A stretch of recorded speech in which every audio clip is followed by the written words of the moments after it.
podcast.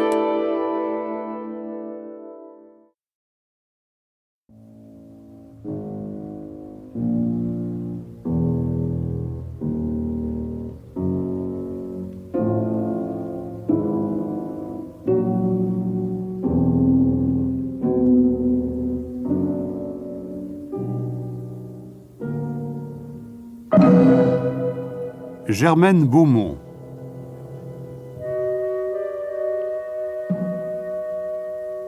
L'heure du mystère.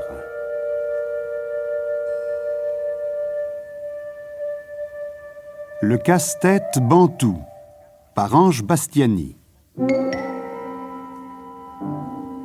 Gisèle Pascal, Jacques Ardenne, Nathalie Nerval, Jean Péméja, Jacques Fonson et Marie-Pascale Nézy. Une réalisation de Marcel Sicard.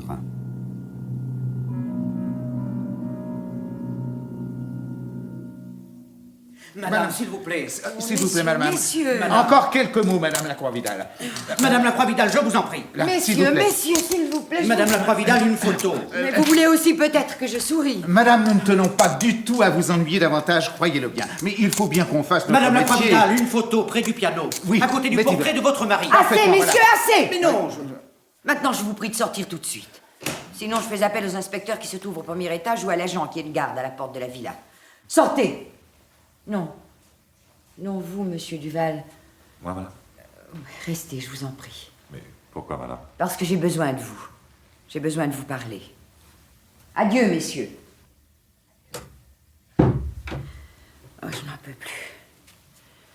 Je suis brisée. Ils sont effrayants, vos collègues, monsieur Duval. C'est affreux. Depuis ce matin, j'ai l'impression de vivre un épouvantable cauchemar. La découverte de mon mari assassiné, les questions de la police, l'acharnement de vos confrères sans le moindre tact, la moindre pitié. Il ne faut pas trop leur en vouloir, madame. Ils sont endurcis et ils ne pensent qu'à leur métier. Ils sont épouvantables. Croyez bien que, pour ce qui me concerne, je me rends parfaitement compte du côté odieux que tout ceci peut représenter pour vous et si je puis en quoi que ce soit vous être utile. Oui.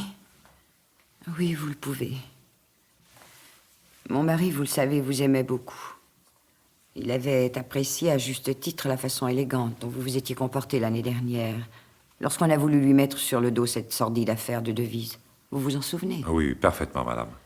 Vous seul, alors, aviez pris sa défense. Non, c'était une histoire qui ne tenait pas debout, je l'ai dit, c'était tout naturel. N'en parlons donc plus, madame. Comme vous voudrez. Asseyez-vous donc. Merci. Maintenant que cette meute est partie, je me sens enfin un peu plus calme. Libérée.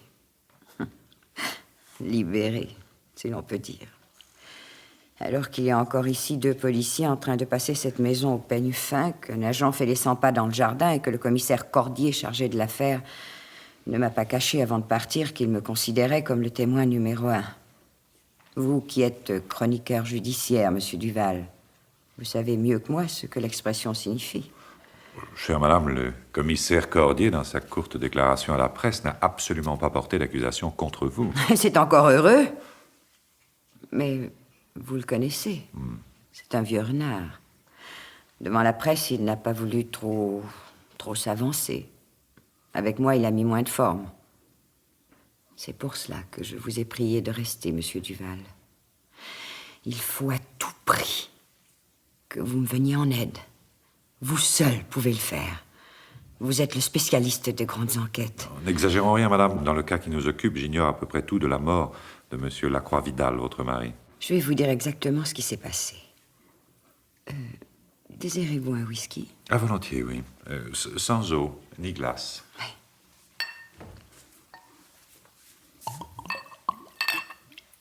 Merci, je vous écoute. Tout d'abord, il faut que vous sachiez que nous passons, Jérôme et moi, tous nos week-ends ici, au Glaïeul. Cette maison qui nous appartient depuis bientôt 2 ans. Tous nos week-ends, mais jamais seuls. Parfois, nous n'avions que 4 ou 5 intimes qui restaient également passer la nuit. D'autres fois, nous donnions des soirées groupant jusqu'à une 20aine d'amis. Ce qui devait être le cas ce soir même, si ce grand malheur... Oui, je vous demanderai tout d'abord de de me parler du crime lui-même. Si j'ai bien compris, c'est vous qui l'avez découvert. Oui, c'est moi. Ce matin, à l'heure du petit déjeuner.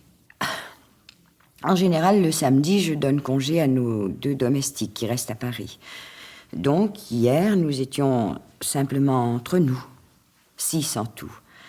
Gilbert Granier, l'associé de mon mari, et sa femme, Lola, Françoise Morin, la secrétaire particulière de Jérôme, Patrick Faber, le neveu de Jérôme, fils d'une de ses sœurs qui s'est tuée sur la route avec son mari il y a 2 ans. Enfin, Jérôme et moi. Nous étions donc tous les 6 ici hier soir, au dîner. Dîner qui fut fort calme. Jérôme, ainsi que cela lui arrivait fréquemment, s'est retiré tôt dans son bureau pour mettre à jour ses dossiers. Vous le savez, il a toujours son affaire d'import-export. Mais il a créé une filiale il y a 6 mois dont Gilbert Granier s'occupe aussi. Lola, enfin, Madame Granier est également montée dans sa chambre de très bonne heure. Moi, je suis restée à regarder la télévision avec les autres. Mais j'étais fatiguée, je n'ai pas tardé à regagner mon lit. C'est le soleil qui m'a réveillée à 8 heures. Avec stupeur, j'ai constaté que mon mari ne s'était pas couché. Oui, nous avons des lits jumeaux. Le sien n'était pas défait. Je suis descendue ici, où se trouve le bureau-bibliothèque de Jérôme. C'est là que je l'ai découvert, assis, effondré plutôt sur la table. Oh, j'ai tout de suite compris qu'il n'y avait plus rien à faire. Mon malheureux mari avait eu le crâne enfoncé par un casse-tête. Casse-tête? Oui. Un casse-tête bantou qu'un ami explorateur nous avait rapporté d'Afrique. Oh, c'est une lourde masse de fer ayant vaguement la forme d'une main d'homme. Une arme redoutable. Jérôme l'utilisait comme presse-papier. Oh, mon pauvre chéri. C'était atroce à voir. J'ai aussitôt appelé nos amis et un peu plus tard, Gilbert a alerté la police. Voilà. Vous en savez maintenant autant que moi. Je ne vois vraiment pas dans tout cela ce qui peut vous valoir les soupçons du commissaire Cordier. Peut-être parce que Jérôme et moi avions une grande différence d'âge. J'ai eu 30 ans le mois dernier. Jérôme en avait 55. Ce n'est pas a priori un motif d'assassinat. Sachez, monsieur Duval, que je n'ai aucune fortune personnelle. Tout ce que nous possédons appartient à mon mari. Et celui-ci disparu, c'est moi qui hérite de tout. Cela peut autoriser certaines suppositions. Oui, peut-être, mais entre soupçons et suppositions, il y a tout de même un abîme. Il y a autre chose, monsieur Duval. Oui, quoi donc? Quelque chose de plus grave. Jérôme tenait son journal. Oh, de petites notations sans grande importance, écrites à peu près au jour le jour sur un simple cahier d'écolier. Dites-moi, madame, dans ce journal, était-il question de vous? Hélas, oui. Oh, certes. Je n'en suis pas le principal sujet, seulement quelques phrases de ci, de là. Irène me hait chaque jour davantage. Je crains qu'un jour il ne se produise le pire, et pourtant, je l'aime tant. Parfois, les yeux d'Irène m'effraient. Je résume, bien entendu. Naturellement, ce cahier qui se trouvait dans un attache-caisse dans le tiroir du bureau est tombé immédiatement entre les mains du commissaire Cordier. Vous pourrez d'ailleurs y jeter un coup d'œil, le cahier se trouve toujours dans le bureau. Cordier n'a pratiquement rien touché. Après les premiers interrogatoires, il est reparti pour Paris, en même temps que le fourgon qui a emmené le corps de mon pauvre Jérôme. Maintenant, si vous le voulez bien, chère madame, je désirerais vivement bavarder avec vos invités. Ils sont sur la terrasse. Vous le voyez. La toute jeune fille brune en polo noir et pantalon crème, qui est-ce? Françoise Morin, secrétaire de mon mari. 23 ans. Style bras droit du patron. Irremplaçable, suivant Jérôme. D'où j'en conclus que la femme rousse en ensemble jersey vert, dont les lunettes géantes empêchent de voir le visage, est Lola Granier, n'est-ce pas? Exactement. Oui. 29, 30 ans? 36, d'après elle. Ce qui doit faire 40. Elle ne les paraît pas, elle est si mince. Mince! Dites plutôt qu'elle est maigre. Et le grand type au crâne un peu dégarni, l'air suffisant, c'est son mari. Oui. Gilbert Granier. Il a à peine 42 ans et il est considéré déjà comme un très grand homme d'affaires. Comme votre mari. Exactement. Quant au garçon aux longs cheveux blonds, en blue jean et t-shirt bleu, c'est Patrick Faber, le neveu de mon mari. Quel âge? 25 ans. Il a abandonné ses études de médecine pour faire de la publicité dans une affaire de produits pharmaceutiques. Gentil, bien élevé, pas 2 sous de volonté. Et comment s'entendait-il avec son oncle? Très bien. Et avec vous? Coup-ci, coup-ça. Je sais qu'il me jugeait trop jeune pour mon mari. Peut-être pas pour lui. Là, monsieur Duval, vous faites fausse route. Bon, maintenant que je les connais tous de loin, voulez-vous leur demander d'entrer ici? Nous allons voir de près celui ou celle qui a une tête d'assassin. Comment? Oui, chère madame. Puisque, comme vous l'affirmez, et je le pense, vous n'êtes pour rien dans la mort de votre mari, son assassin se trouve forcément parmi vos invités. Cela est vrai. Mais je ne puis me faire à cette idée, c'est trop horrible. Une dernière question. Oui? Pensez-vous que parmi vos amis, l'un d'eux peut avoir un intérêt quelconque à la disparition de votre mari? J'y pense depuis ce matin. Sincèrement, je ne vois pas. Non. Ils aimaient tous beaucoup, Jérôme. Bon, je les appelle. Merci. Mes amis, voulez-vous venir, je vous prie?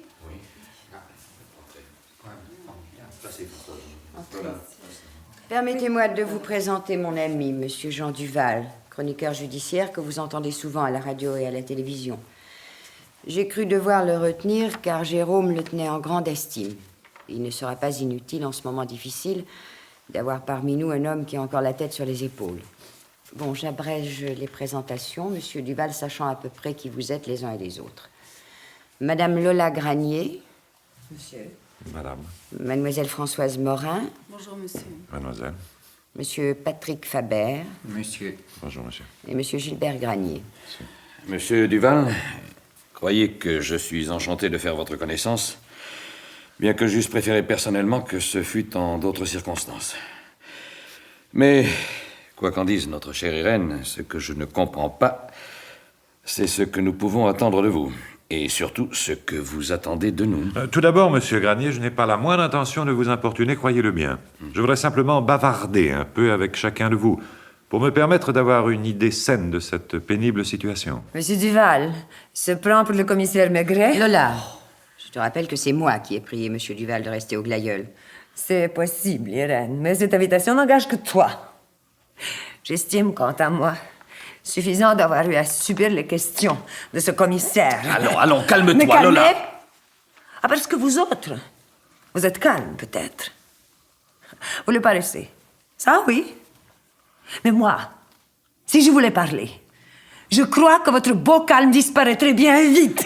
Alors, madame Granier, qu'attendez-vous pour le faire? Lola, tu vas te taire. Et si je parlais, alors, c'est moi qui lirais. Ah oui, je lirais bien. Oh, Excusez je ma lirais. femme, monsieur Duval, elle est terriblement nerveuse. Ce drame l'a bouleversée. Lola, monte dans ta chambre et va te reposer. Oh oui, j'y vais. Je ne veux plus vous voir, ni les uns ni les autres. Je vous hais tous. Tu vas te taire, dis. Toi, Irène, ne me touche pas. Tiens. Oh! Mais elle est folle! Elle est folle alliée! Ça t'apprendra à pleurnicher pour un homme que tu as trompé à tous les coins de rue. Gilbert, emmenez votre femme. Sinon, Ça suffit, Lola, hein? Allez, viens. Ah, brute! Viens ici. Brute, Par assassin! ici. Monte. Assassin! Monte dans ta chambre.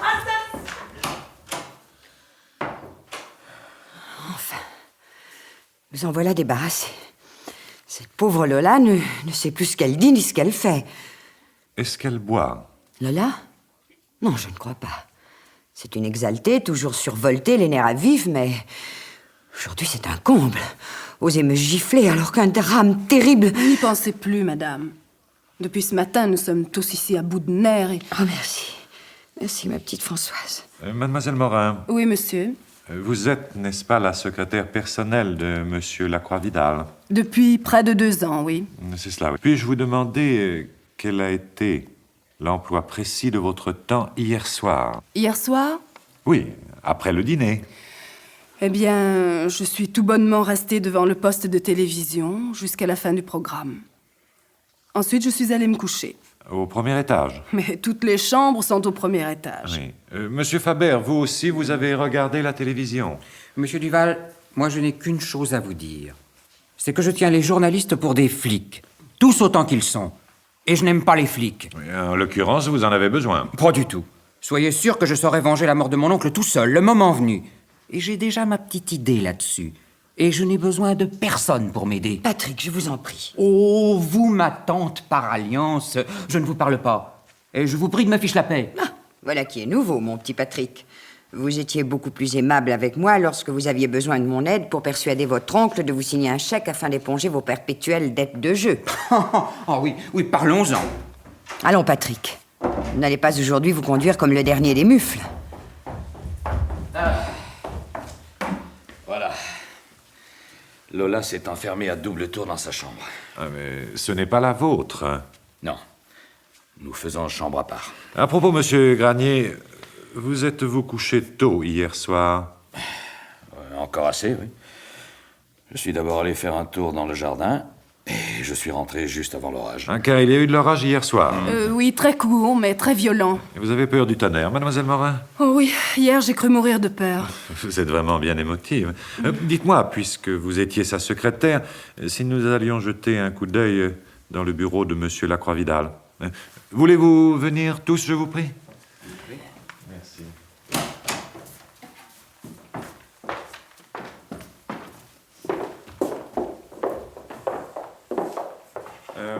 Madame Lacroix-Vidal, Oui. où avez-vous trouvé votre mari exactement? Là, monsieur Duval. Écroulé sur son bureau. Le casse-tête avait roulé au milieu des papiers que devait être en train de consulter Jérôme. Le commissaire Cordier l'a emporté avec lui. Et le journal de votre mari, où se trouve-t-il? Après l'avoir feuilleté, le commissaire Cordier l'a remis à sa place, là, dans ce tiroir. Le voici. Vous le voyez, c'est un vulgaire cahier d'écolier à couverture bleue. C'était là le côté enfantin de mon pauvre Jérôme. Mademoiselle Morin, s'il vous plaît. Oui, monsieur Duval. Comme secrétaire particulière, vous connaissez bien les habitudes de monsieur Lacroix-Vidal et tout ce qui se rapportait à ses affaires. Remarquez-vous quelque chose d'anormal dans ce bureau? Enfin, quelque chose de particulier, d'insolite? Absolument pas. J'ai beau regarder partout. Attention, mademoiselle Morin. Ne touchez à rien. Le commissaire Cordier l'a bien recommandé. De toute façon, la curiosité naturelle des journalistes étant bien connue, je prends sur moi d'emprunter ce journal. Je suis certain que sa lecture peut se révéler passionnante. Vous n'en avez pas le droit. Je le prends. Vous ne trouverez dans ce journal, monsieur Duval, que de petites anecdotes sans importance ou remarques anodines, au jour le jour. Vous l'avez lu, monsieur Granier? Absolument pas. Le commissaire Cordier, qui, lui, l'avait parcouru, en a parlé devant nous. N'est-ce pas, Irène? C'est tout à fait exact, Gilbert. Mademoiselle Morin, Monsieur? et vous, vous étiez au courant de l'existence de ce journal? Pas du tout. En dehors des simples questions de travail, monsieur Lacroix-Vidal se montrait peu loquace et peu expansif. Vous le pensez vraiment, Françoise? Mais oui, madame. Je dois dire que... Quoi donc, monsieur Faber? Je dois dire, pour être franc et sans vouloir porter atteinte à sa mémoire, que mon oncle avait un côté ours. Ours vous-même, Patrick. Jérôme, au contraire, était un être franc, tendre, délicat. Mais ce qu'il n'aimait pas en vous, Patrick, c'était de n'avoir le plaisir de votre visite et de vos manifestations d'affection qu'au seul moment où vous aviez besoin d'argent. Mon oncle a toujours été parfait avec moi, Irène. Et je vous interdis d'insinuer qu'un dissentiment quelconque ait pu nous séparer. Il était beaucoup trop bon avec vous. C'est possible. Mais justement, on ne supprime pas un être qui se montre trop bon avec vous. Enfin, monsieur Faber, personne ne vous accuse, que je sache. Tiens, c'est curieux. Qu'est-ce qui est curieux, mademoiselle Morin? Mais la boîte d'ampoules de morphine qui se trouvait toujours là, à l'extrémité de cette étagère, a disparu. Ah, et vous en êtes sûr? Certaine? Je ne l'avais pas remarquée jusqu'ici. Elle y était encore lorsque le commissaire Cordier est venu procéder aux premières constatations. Il m'a même posé une question à ce sujet. Vous n'allez tout de même pas me faire croire que monsieur Lacroix-Vidal se droguait. Ni par vice, ni par plaisir, monsieur Duval. Pouvez-vous préciser, madame? Mon mari montait souvent à cheval.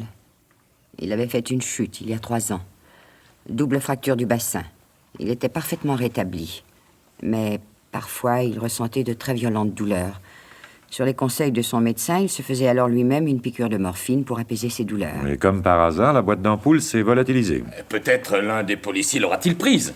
Oh, impossible, je m'en serais aperçue. Mademoiselle Morin, pouvez-vous nous fournir un modèle de l'écriture de Monsieur Lacroix-Vidal, non hors de ce journal? C'est bien facile. Il y a là plusieurs papiers annotés de sa propre main. Tenez, en voici un. Oui, effectivement, l'écriture est exactement la même. Il est indéniable que ce journal a bien été rédigé par Monsieur Lacroix-Vidal. Pourtant, il y a tout de même un petit détail qui m'étonne.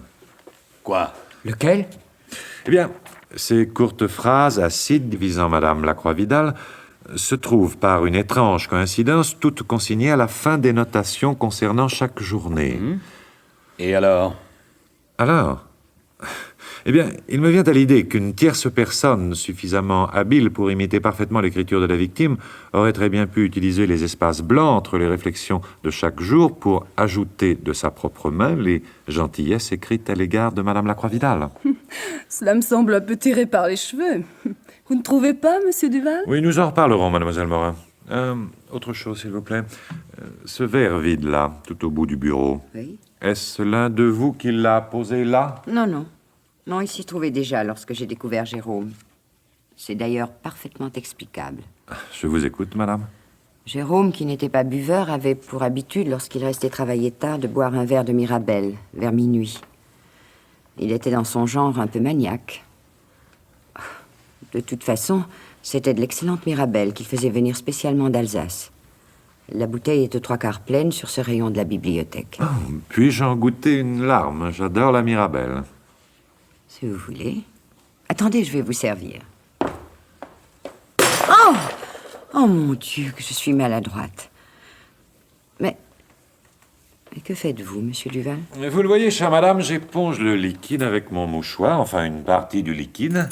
Et cela peut servir à quelque chose? Ah, certainement. Monsieur Duval, puis-je vous parler seul à seul, tout de suite? Mais volontiers, madame. Venez par ici, je vous prie. Mes amis, Oui. je vous prie de nous excuser. Je vous en prie. Pardon.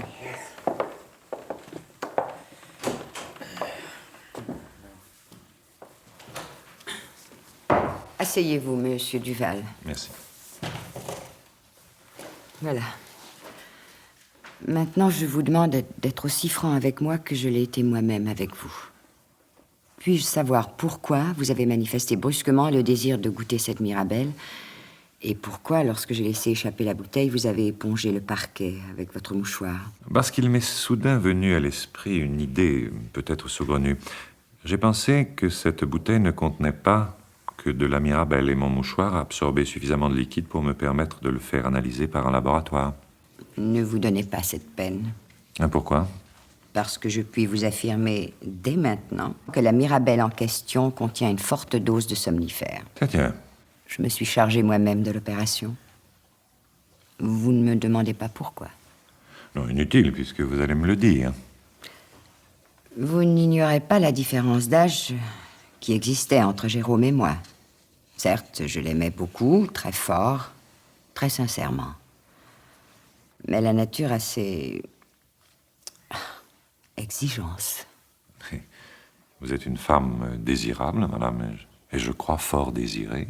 Disons que je suis jeune et que j'ai pu avoir certaines faiblesses, sans toutefois que Jérôme ait eu à en souffrir, ni en être ridiculisé. Il y a 3 ans, au cours d'un week-end, pendant une promenade en forêt, j'ai fait la connaissance d'un garçon qui m'a plu tout de suite. Depuis, chaque semaine, je l'ai rencontré. Et tous les samedis soirs, je faisais boire à Jérôme sa Mirabelle, préalablement droguée. Il montait se coucher, s'endormait lourdement. J'allais alors rejoindre cet homme, au fond du jardin, dans la cabane du jardinier. L'amant de Lady Chatterley. Monsieur Duval, je vous en prie. Pardonnez-moi, madame. Poursuivez, je vous en prie. La nuit dernière, ne voyant pas monter Jérôme, je me suis impatientée, je suis descendue au rez-de-chaussée, j'ai pénétré dans son bureau et je l'ai trouvé en train de dormir, la tête entre les bras repliés. J'en ai déduit qu'il avait dû être retardé, peut-être par la visite de quelqu'un, et que l'effet du somnifère se faisant plus puissant, il avait succombé au sommeil sans avoir le temps de regagner notre chambre. C'est l'hypothèse la plus vraisemblable, en effet. Et, selon vous, qui a pu lui rendre visite aussi tardivement? Cela, je l'ignore. En ce qui me concerne, j'ai aussitôt regagné mon lit. Un violent orage avait éclaté, il tombait une pluie diluvienne. Oui, un orage avait éclaté. Oui. Voilà. Je vous ai tout dit. Mais je vous en supplie, ne dites rien à la police. Il trouverait là une raison supplémentaire pour m'accabler. De là à conclure que j'avais drogué Jérôme pour le supprimer sans risque, il n'y aurait qu'un pas à franchir. En tout cas, vous avez créé une situation qui aura bien servi l'assassin. Sans doute. Mais est-ce ma faute? Je suis innocente. Je vous jure que je suis innocente. Jamais je n'aurais été capable d'un geste pareil. D'ailleurs, si j'ai trompé Jérôme, sachez que de son côté, il ne s'est jamais gêné pour s'offrir de nombreuses distractions extra-conjugales. Il s'en cachait à peine. Tenez, ses secrétaires. Cela faisait pour ainsi dire partie du contrat. Mademoiselle Morin. Comme les autres. Et elle sait que vous êtes au courant. Peut-être. Et c'est le moindre de mes soucis. Qui est là? Moi. Lola. Entrez, Lola.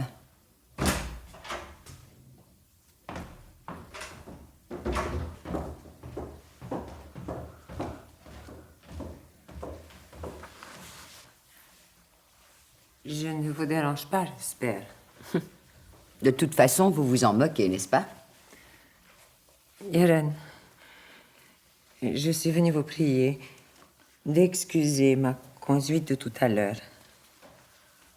J'ai été odieuse et grotesque. N'en parlons plus. Je vous prie. Voyez-vous, je ne me contrôlais plus. Vous le savez, je suis excessivement nerveuse et rien me bouleverse. Alors, après tout ce qui s'est passé aujourd'hui dans cette maison, et puis, j'avais beaucoup d'amitié pour Jérôme. Mais tout le monde ici avait beaucoup d'amitié pour Monsieur Lacroix-Vidal, y compris celui ou celle qui lui a fracassé le crâne à coups de casse-tête. En tout cas, ce n'est pas moi qui aurais pu y parvenir, Monsieur Duval. Dans l'état où sont mes nerfs, je n'aurais jamais eu la force de porter un coup mortel à qui que ce soit, je vous l'assure. Surtout pas à Jérôme, qui était dans son genre une sorte de colosse. Oui, à moins que ce colosse n'ait dormi d'un profond sommeil. Ce qui veut dire? Rien, Madame Granier. Monsieur Duval, il faut que vous me protégiez. Mais de qui donc, Madame? De mon mari. Il veut me tuer. J'en suis sûre. Et il va profiter des circonstances pour se débarrasser de moi. Ah non, Lola, ne recommencez pas, je vous en prie. Il faut me croire, Monsieur Duval. Il y a déjà eu un assassinat dans cette maison. Je ne sais si c'est Gilbert qui l'a commis. Oui, je l'en crois fort capable. Maintenant que Jérôme est mort, Gilbert va essayer à tout prix de me faire disparaître. Vraiment, je ne vois pas le rapport. Lola, allez vous reposer. Mais pourquoi? Je vous assure, Irène, que je vais tout à fait bien maintenant. Et je me sens en pleine forme et je vous jure que je ne veux pas mourir. Madame Granier, si vous estimez votre vie en danger, pourquoi ne pas vous adresser à la police? Ah non, jamais, pas ça. Pas eux. Irène. Oui. Monsieur Duval, vite, Oui. vite, venez vite. Mais pourquoi, Que se Gilbert? passe-t-il, Monsieur Granier? On a tenté de tuer Françoise Morin. Quoi? Je viens de la découvrir à l'instant sur le palier du premier étage. Elle était évanouie. Elle portait autour du cou des traces de strangulation. Oui. Je l'ai étendue sur son lit, mais il ne faut pas la laisser seule. Venez, venez avec moi, venez donc.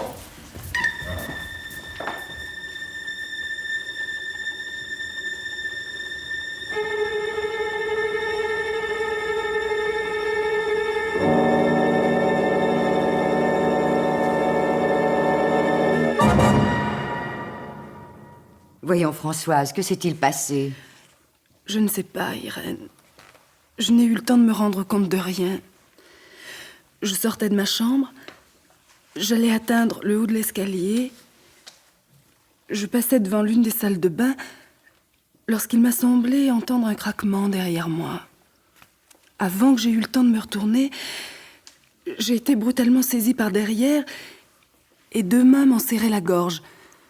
Alors, je me suis débattue, mais je ne pouvais plus respirer et j'ai perdu connaissance. Puis-je examiner votre cou, mademoiselle Morin? Pardon. Oh, maintenant, ce n'est plus rien, mais j'ai eu vraiment peur. Oui, oui. Non, en effet, ça ne sera rien, rassurez-vous. Fort heureusement, votre agresseur a dû prendre peur ou être dérangé. Vous n'avez que de simples meurtrissures. Vous en serez quitte pour porter un foulard pendant quelques jours. Qu'est-ce qu'il y a? J'étais allé faire un tour dans le jardin et en rentrant, je n'ai plus vu personne en bas. Non, mademoiselle Morin a failli être étranglée en sortant de sa chambre. Comment? Oh, ce n'est pas possible. Mais pourquoi? Mais qui? Oui, qui? Pourquoi, monsieur Faber? C'est bien ce que nous sommes en train de nous demander. Oh, je n'ai rien vu. Tout s'est déroulé si vite. Pourtant, j'ai la nette impression qu'un homme, lui, ne m'aurait pas raté. C'est-à-dire que vous pensez que c'est une femme qui a tenté de vous étrangler? Ou un homme. Un homme. Sans grand moyen physique. Non, je persiste à croire que c'est une femme. Ah. Comme nous ne sommes que 3 femmes ici, que vous êtes à exclure, Françoise. Et vous aussi, Reine. Puisque vous vous trouviez à ce moment-là dans le salon en bas avec M. Duval, il ne reste donc que moi. C'est ce que vous voulez dire, Françoise? Je n'accuse personne, Madame Granier. Non, vous vous contentez d'insinuer une accusation. Mais moi aussi, je me trouvais au rez-de-chaussée avec Irène et M. Duval. Vous en êtes pour vos frais de venin. Petite garce. Lola, je vous Lola, je interdis. te prie de modérer tes expressions. Si elle ne les modère pas, c'est moi qui vais la faire taire. Oh, vous, Patrick. Oh, pauvre petit minet lamentable. Assez! Taisez-vous tous! Vous semblez oublier qu'il y a eu ici cette nuit un homme assassiné et que cet homme est mon mari! Vous avez raison. Excusez-moi, Irène. Mais comprenez que je puisse me défendre quand on m'accuse aussi stupidement. Françoise, ne faites pas attention à ce que dit Lola. Bien sûr. Parce qu'il est entendu qu'il y a ici une déséquilibrée et que cette déséquilibrée, c'est moi, n'est-ce pas? Vous autres, vous êtes tous des petits saints. C'est possible. Alors n'essayez pas de me coller quoi que ce soit sur le dos. Parce que tout ce que je sais, je le crierai, je le hurlerai. Et que savez-vous, madame Granier? Eh bien, tout d'abord, que cette exquise Françoise, cette ravissante Françoise couchait avec son patron. Mais est-ce que vous le saviez, Irène? Oui, Lola, je le savais.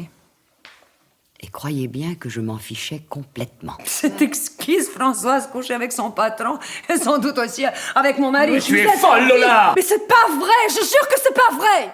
D'ailleurs, pourquoi vous vous en seriez privé? Mon mari vaut bien Jérôme, non? Pas du tout. Monsieur Lacroix-Vidal était un honnête homme. Votre mari, madame, est un escroc. Qu'est-ce que vous dites? Répétez. Moi, un escroc? Oui, vous, monsieur Gilbert Granier. Mais c'est effrayant, je vous prie de vous arrêter! Alors, non, madame, laissez-les donc parler. Françoise, si vous n'étiez pas une femme, et de plus choquée par l'attentat dont vous venez d'être la victime, je vous flanquerais ma main sur la figure. Je ne vous conseille pas de le faire, Gilbert. Toi, la demi-portion, ferme-la, hein?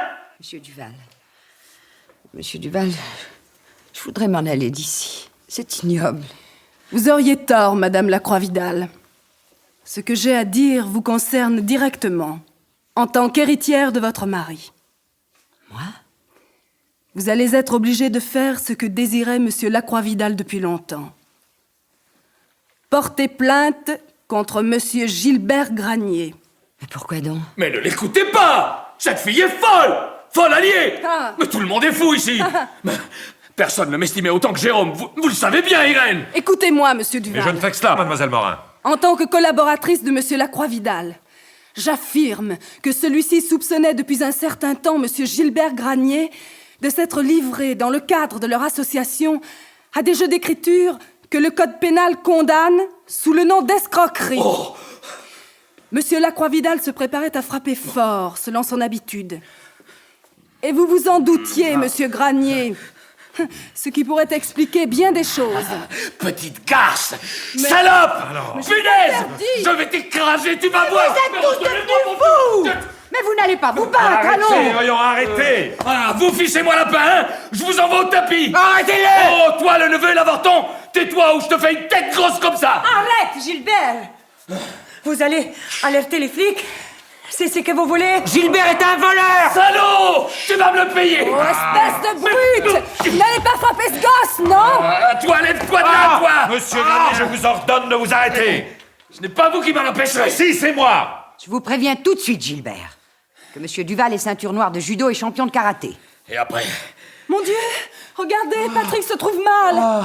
Oh, Pauvre petite chose. Il ne semble pas bien en point, ce malheureux Patrick. Oh, on lui a déchiré son beau blue jean. Mais, regardez. C'est qu'il a de l'argent plein ses poches. Non, rendez-moi mon argent. Un instant, s'il vous plaît. Donnez-moi cet argent, monsieur Faber. Voilà. Oh, des liasses de billets de 500 francs nouveaux. Voyons. Il y en a pour 2 millions d'anciens francs. Rendez-les-moi. Mais c'est de l'argent que j'ai gagné aux courses. Ne le croyez pas. Il ment. Chaque fois qu'il venait voir son oncle, il n'avait plus un sou en poche. Mais j'y songe. Quand nous venions ici en week-end, mon mari avait l'habitude d'emporter avec lui des sommes relativement importantes en argent liquide. Dieu seul sait pourquoi, d'ailleurs. Si nous allions jeter un coup d'œil sur le petit coffre qui se trouve dans son bureau. Oui, allons-y, madame.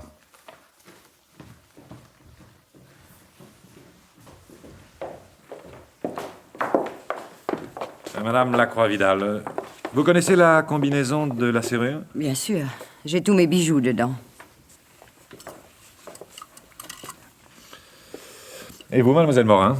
Pas celle-ci. Je connais celle du coffre qui se trouve à Paris, au siège de la société.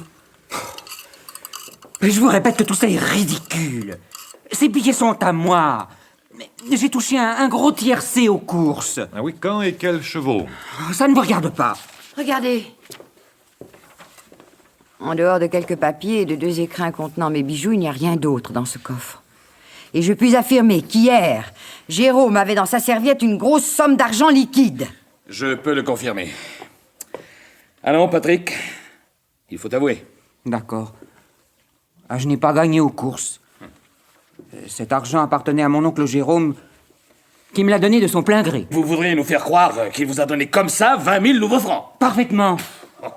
Un premier versement pour acheter un studio. Un chèque aurait aussi bien fait l'affaire, en admettant que cette histoire soit vraie. J'ai pris ce qu'il me donnait et de la façon dont il me le donnait. Et si j'ai conservé cette somme sur moi, c'est que j'ai craint que les inspecteurs ne la découvrent dans ma chambre, ce qui m'aurait rendu suspect à leurs yeux. Ce qui aurait semblé normal à tout le monde. Monsieur Granier, je vous ferai payer tout ça un jour. Vous aurez des comptes à nous rendre, à ma tante et à moi. Et n'oubliez pas que je suis héritier d'une part des biens de mon oncle, hein. C'est ce que, justement, je n'oublie pas, figurez-vous. Monsieur Faber, une question. Quand votre oncle vous a-t-il remis cet argent? Cette nuit, monsieur Duval. Après avoir regardé la télévision, je m'apprêtais à aller me coucher lorsque j'ai aperçu de la lumière dans le bureau de mon oncle. J'ai frappé, il m'a accueilli fort gentiment et nous avons bavardé affectueusement un long moment. Mais quelle heure était-il? Il pouvait être... je ne sais pas... minuit environ. Monsieur Duval, Mademoiselle Morin? je suis navrée de contredire Madame Lacroix-Vidal, mais ces derniers temps, mon patron m'avait plusieurs fois parlé de son neveu avec beaucoup d'intérêt et de compréhension. Il se disait prêt à lui donner un coup de main s'il en avait besoin. C'est faux! Vous mentez, Françoise! Vous mentez effrontément! Non, madame, je ne mens pas. Je n'ai aucune raison de le faire. Je puis même ajouter qu'un jour, Monsieur Lacroix-Vidal m'a confié qu'il considérait Patrick comme sa seule et unique famille. Mais c'est insensé! Des confidences sur l'oreiller, sans doute. Je ne vous permets pas! Je me moque de ce que vous pouvez me permettre. Espèce de petite grue! Je vous interdis d'insulter C'est Mademoiselle ça! Morin. Mais défendez-la, ça vous va bien! Je pense que Patrick a des raisons personnelles pour la défendre, notre chère Françoise, qui a beaucoup de charme et un cœur innombrable. Ah, vous! Oh! Madame Granier, je vous en prie. Puisque les choses prennent cette tournure, je vais maintenant dire tout ce que je sais. Nous vous écoutons, monsieur Faber. Cette nuit, lorsque je suis passé devant le bureau de mon oncle, il y avait quelqu'un avec lui à l'intérieur. Une femme. Et cette femme, c'était vous, Lola. Oui, votre accent est assez reconnaissable, même à travers une porte. Lorsque j'ai vu sortir Madame Granier, j'ai constaté qu'elle avait une singulière allure. On aurait dit une somnambule. Elle titubait, se heurtait au mur et elle a dérapé 2 fois au moins en montant l'escalier. Oh, vous êtes un immonde petit salaud, Patrick. Vous êtes tellement bête que vous ne vous rendez même pas compte que vous venez de me laver de tout soupçon. Car si vous avez pu, après ma visite, lui parler et lui soutirer de l'argent, c'est que quand je l'ai quitté, votre oncle, il était bien vivant. C'est vrai? Mais rien ne vous empêchait de retourner plus tard dans son bureau? Et pourtant, je ne l'ai pas fait, petite peste. Nous nous étions dit tout ce que nous avions à nous dire. Cela vous concernait particulièrement, Patrick. En quoi, je vous prie? Jérôme m'a arrêté au passage, alors que je montais dans ma chambre. Il s'est mis à me débiter une histoire ridicule avec une véhémence inimaginable.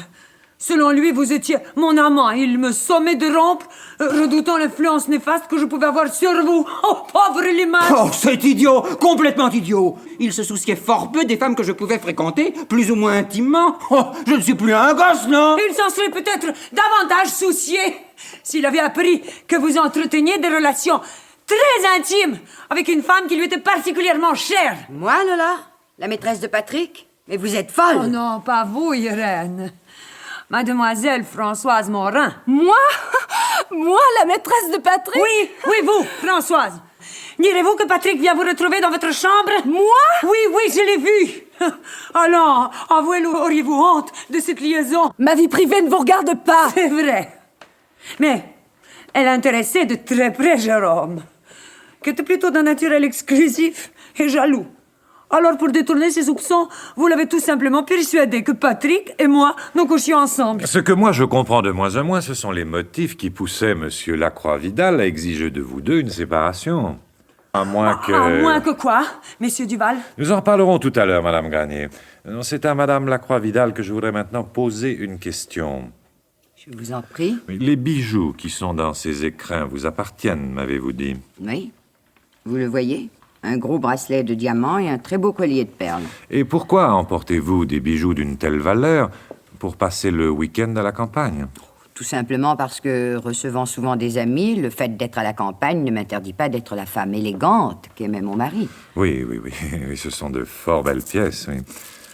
Il n'y a qu'une seule chose qu'on puisse reprocher à ce bracelet, c'est qu'il est faux. Quoi? Ah non, vous plaisantez, Monsieur Duval.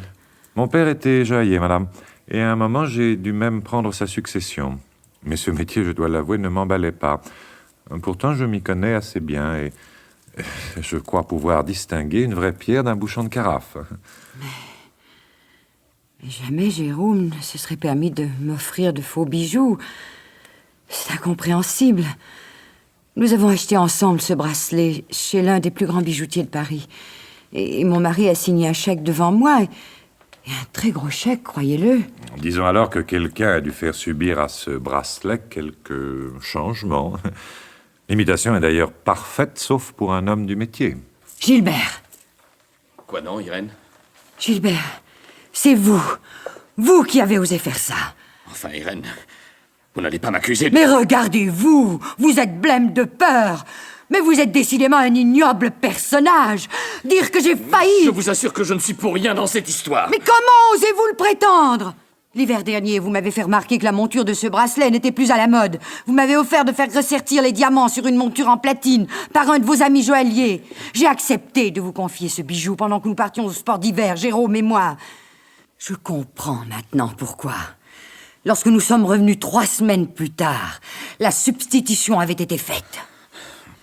Vous savez bien, Irène, que j'ai traversé une fort mauvaise passe. Oui. Des spéculations en bourse qui avaient mal tourné. J'attendais de m'être renfloué pour vous rembourser au centuple, ce qui ne saurait tarder. Quant aux malversations dont m'accuse Mademoiselle Morin, elles restent encore à prouver. C'est elle, au contraire, qui pouvait se livrer à certaines opérations pas très propres, étant donné l'absolue confiance que Jérôme avait en elle. C'est vrai. Monsieur Lacroix-Vidal savait qu'il pouvait entièrement compter sur moi. Oh. Et vous ne m'empêcherez pas d'en être fière. Françoise, vous feriez mieux de vous taire. Non, madame, je ne me tairai pas, et même je... Alors, on se bagarre toujours ici? D'où viens-tu, Lola? De ta chambre, Gilbert. Je n'avais plus de cigarettes, je pensais en trouver chez toi. Je n'en ai pas trouvé. Mais par contre, vous ne savez pas ce que j'ai découvert? Les chaussures. Les chaussures de daim de mon mari. Celles qu'il portait hier soir. Et alors? Et qu'est-ce qu'elles ont, ces chaussures, Madame Granier? Elles ont... qu'elles sont encore humides et toutes couvertes de boue. Je croyais, Gilbert, avoir entendu dire que tu étais rentré du jardin hier soir avant l'orage. Quelle importance? Et tes vêtements, eux, sont secs. Ce qui prouve simplement que tu n'es pas rentré avant, mais après l'orage. Alors, pourquoi aurais-tu menti? Menti? Oh, tout de suite les grands mots. Eh bien oui, J'ai été surpris par la pluie au fond du jardin et je me suis réfugié dans la cabane du jardinier. Madame Lacroix-Vidal, Oui, monsieur Duval. la cabane du jardinier au fond du jardin, cela ne vous dit rien? Eh bien, oui. Oui, j'avoue. Bof. De toute façon, ça n'a plus aucune importance. Oui. C'est Gilbert que je devais aller rejoindre là-bas. Mais Irène, je ne... Parce que vous, Irène et Gilbert, vous couchiez ensemble. Lola. Oh, c'est trop comique. Je m'en doutais.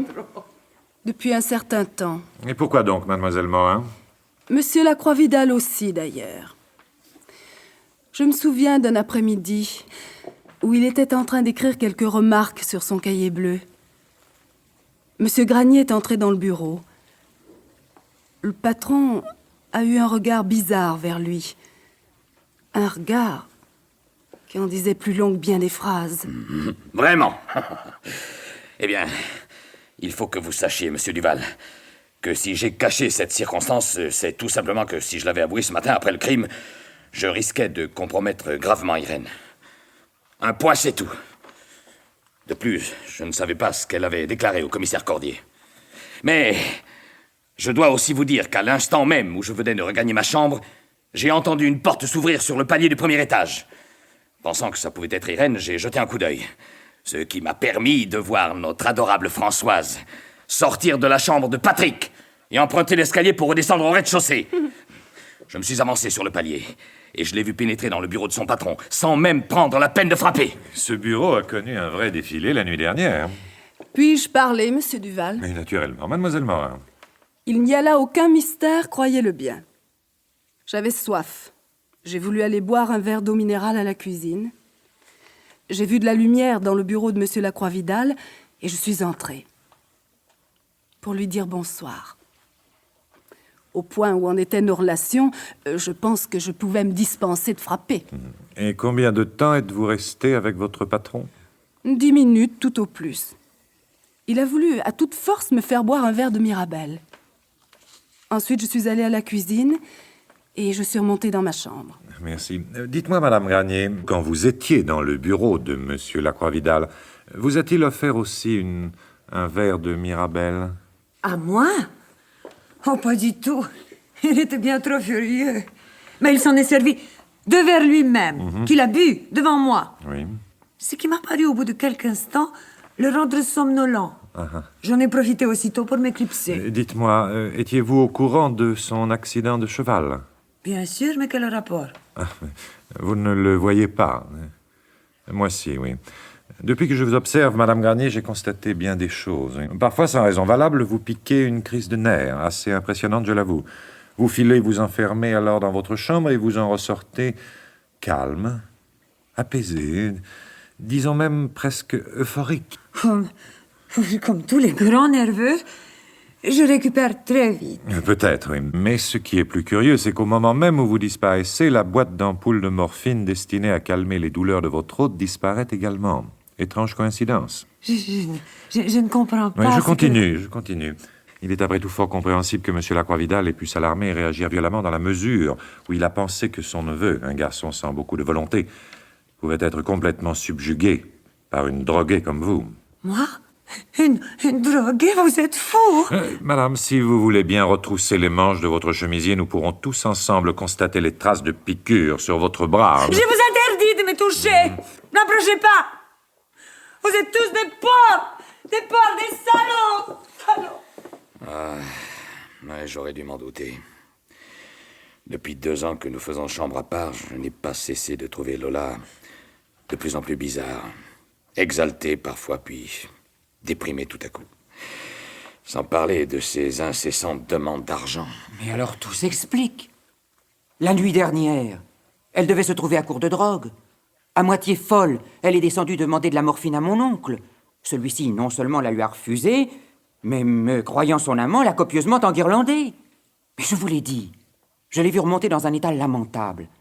À bout de nerfs, elle sera revenue à la charge un peu plus tard. La scène aura mal tourné et dans son délire, elle se sera emparée du casse-tête et aura frappé mon oncle. C'est clair. Non, peut-être pas autant que vous le supposez, cher monsieur Faber.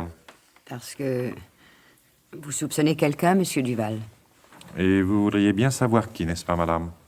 N'est-ce pas naturel? On semble oublier ici que mon mari a été assassiné la nuit dernière. Oui. Si vous voulez bien me suivre, je vais vous le dire.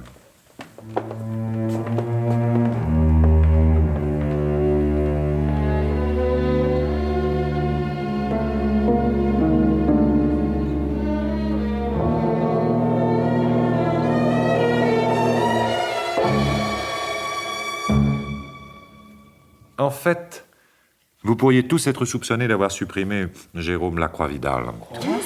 Oui. Vous, Madame Granier, pour les raisons que vient d'exposer Monsieur Patrick Faber si éloquemment. Vous êtes un tissu d'absurdité. Vous, Madame Lacroix-Vidal, pour vous débarrasser d'un mari que vous n'aimiez plus et dont vous héritiez d'une coquette fortune. Vous ne pouvez penser une chose pareille, monsieur Duval. C'est pure diffamation. Vous, Mademoiselle Morin, pour en finir avec une liaison qui vous pesait d'autant plus que vous avez trouvé en Patrick l'homme de vos rêves. Qu'il vous épouse et, en cas du décès de son oncle, vous héritiez également d'un assez joli magot. On ne tue pas pour cela, monsieur Duval. On tue pour beaucoup moins, Mademoiselle Morin. Pour vous, Gilbert Granier, les mobiles sont clairs. Vous avez tripatouillé les comptes et vous vous sentez sur le point d'être découvert. De plus, Monsieur Lacroix-Vidal, qui n'était pas idiot et n'avait pas ses yeux dans sa poche, risquait un jour ou l'autre de s'apercevoir que ce bracelet de diamant qu'il avait offert à sa femme avait subi quelques modifications, ce qui l'aurait amené à poser des questions embarrassantes. J'ai peut-être fait des bêtises en affaires, monsieur Duval. Mais je ne suis pas un assassin. Vous n'êtes qu'un pauvre type. Oh, Monsieur Faber, je vous prie de remarquer que je n'ai pas dit que vous étiez coupable. À dire vrai, je suis même convaincu que vous êtes innocent. Ah ben c'est encore heureux. Non, innocent du meurtre de votre oncle. Mais certainement coupable de vol. Du vol de ces billets de banque trouvés sur vous. Je vais vous dire comment les choses se sont passées. Oui, c'est très simple. Une fois de plus, vous venez trouver votre oncle pour lui soutirer de l'argent. Vous le trouvez profondément endormi. Et parce qu'il avait des papiers à consulter, la porte du coffre était ouverte. Vous apercevez les liasses, vous prenez 2 millions anciens, et vous retournez dans votre chambre. Avouez que j'avais raison. Rendez l'argent et je vous assure que le commissaire Cordier n'en saura rien. D'accord. Voilà le fric. Merci. Madame Granier, quoi que puisse en penser Monsieur Faber, je ne crois pas du tout que vous ayez tué Monsieur Lacroix-Vidal. Et pour une raison bien simple. Si vous étiez revenu dans le bureau et que vous lui ayez défoncé le crâne, vous n'auriez pas manqué d'emporter la boîte de morphine. Or, elle n'a disparu que ce matin. Gilbert, jamais, jamais je ne me serais droguée, je te le jure, si tu t'étais conduit autrement avec moi. Mais depuis si longtemps, tes mensonges, ton indifférence, je n'en pouvais plus. Oh, si tu le veux, rien n'est encore perdu, tout peut s'arranger. Calme-toi, Lola. Calme-toi. N'oubliez pas, ma chère Lola, qu'il ne tient qu'à moi maintenant que Gilbert aille faire un tour en prison. Non pour meurtre, mais la correctionnelle est parfois plus dure encore que les assises. Oh, taisez-vous, Irène. Vous devriez savoir qu'une criminelle n'hérite pas de celui qu'elle a tué. Madame Lacroix-Vidal, criminelle? Oui, je l'avoue que je me suis posé la question. Certes, elle est femme à ne s'embarrasser ni de trop de scrupules, ni de principes moraux. Je crois que c'eût été possible si j'avais pu croire qu'elle était capable d'une grande passion pour un autre homme que son mari. Mais ce n'est pas le cas. Alors pourquoi se débarrasser de lui qui, au fond, ne la gênait pas et lui assurait un parfait bien-être? Heureuse de vous l'entendre dire, monsieur Duval. Mais alors, il ne reste plus que... Il ne reste plus qu'une coupable, c'est vrai. Françoise? Oh non, non, c'est pas possible. Oh, mais c'est de la pure démence. Moi coupable. Jolie Françoise, vous êtes certainement très astucieuse et très habile. Mais vous avez commis depuis ce matin quelques erreurs qui, elles, vous ont impitoyablement accusé. Mais... Tout d'abord, votre agression simulée sur le palier. Simulée? Oui. Mais pourquoi? Parce qu'un assassin décidé ne vous aurait pas raté. Or, vous ne portiez autour du cou que d'insignifiantes égratignures que vous vous êtes faite vous-même. Et dans quel but, d'après vous? Oui, pour entrer de plein pied dans le clan des victimes, afin qu'on ne s'intéresse pas à vous de trop près. Un peu élémentaire sans doute, mais vous deviez commencer à vous affoler. Ensuite, au sujet de la confiance aveugle que votre patron avait en vous.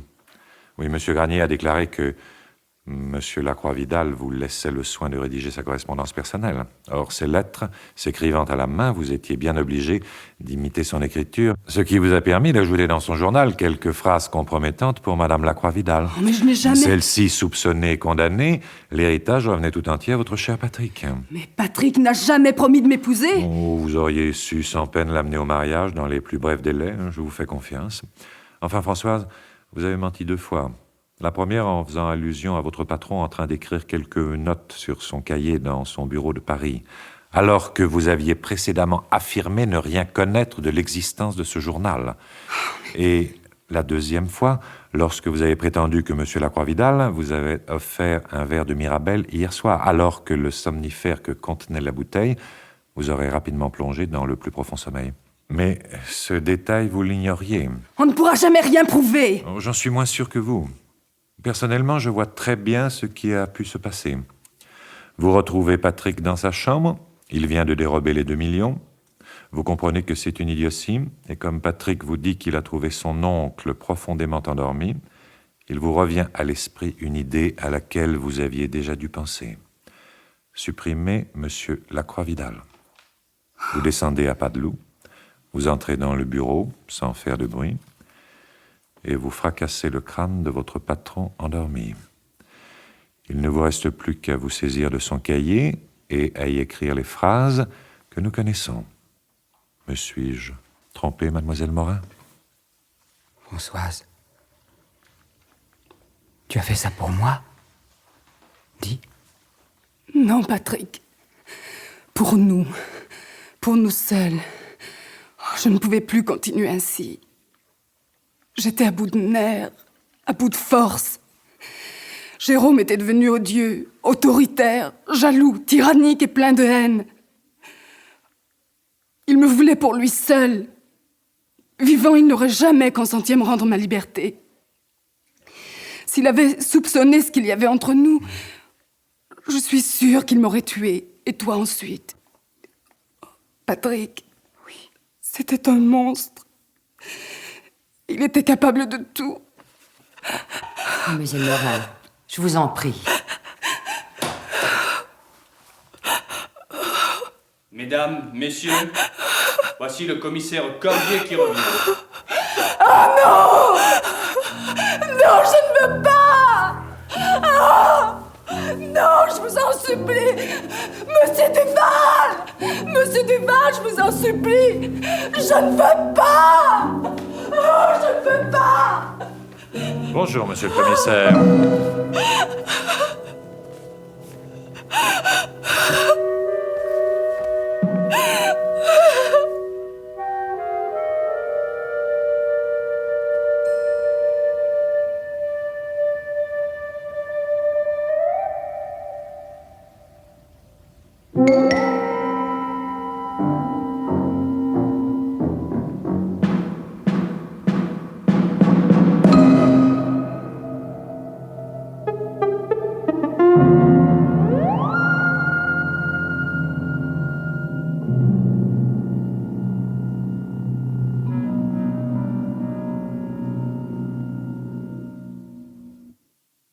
Dans la série L'heure du mystère de Germaine Beaumont, c'était Le casse-tête bantou d'Ange Bastiani. Irène Lacroix-Vidal, Gisèle Pascal, Jean Duval, Jacques Ardenne, Lola Granier, Nathalie Nerval, Gilbert Granier, Jean Péméja, Patrick Faber, Jacques Fonson, les photographes Michel Morano, René Smith et Françoise Morin, Marie-Pascale Nézy. Bruitage Claude Melinier. Chef opérateur du son Joseph Rémiot. Collaboration technique Jean-Claude Matteaccioli. Assistant de production Gérard Brodin. Une réalisation de Marcel Sicard.